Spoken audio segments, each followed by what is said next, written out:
It's a perfect situation. This is a massive butcher's haul because this needs to take us through till about March, because I'm not going to the butcher's again till then. So I've got various bags of various things, and in here in this box is half a pig. So I think this actually is going to last us a lot longer than March. But so I will be showing you some of the highlights, if you like. If I can get my tripod, set it up while I'm sorting this out now. I apologise now for the noise because it's a small kitchen and a working kitchen. I've got my dehydrator going behind me with mixed vegetables. I've got my dishwasher going, washing out some jars ready for canning. This is the pork shoulder. So I'm going to get that out now and show you how I am cutting it up at the moment. This is the pork shoulder, the Boston butt, as my American friends call it. I'm going to take the hock shank off and freeze that, and then cut all this up. And I won't do it on camera because I turn it on and off and I'll have meat juices over my hands. I'm not going to go through that. So I'll cut it all up and then show you what I've done. This is the bowl that I've put big chunks of the pork in, and I'm going to can that. Whatever's left is going to be cut up and added to this pile, which will be frozen and used for different types of stews and casseroles. This is my trim pile that will be going in the sausages I make. So any of this that's left as well could be going in the sausages.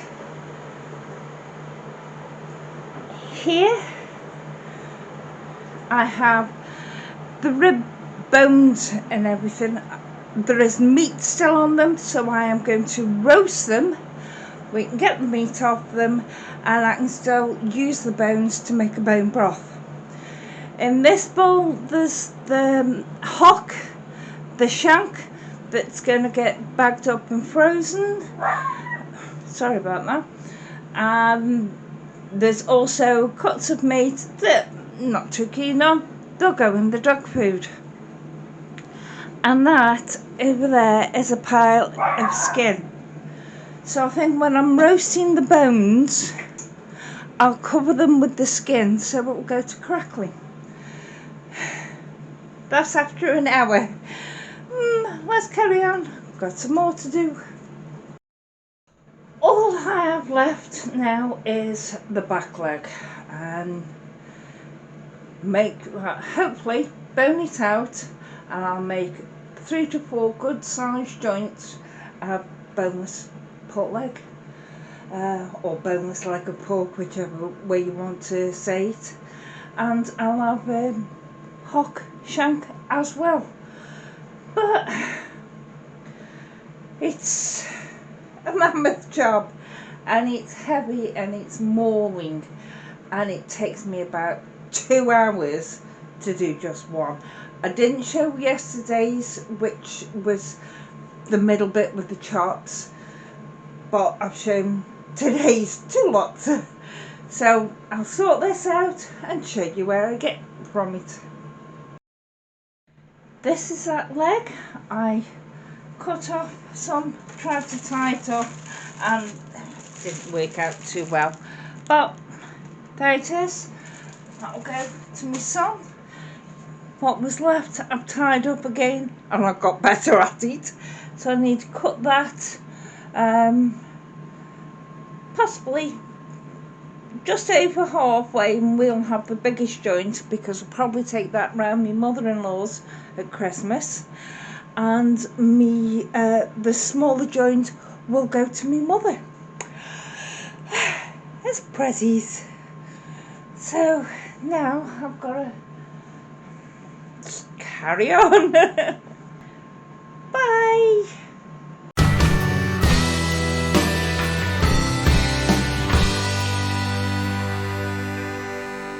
It's a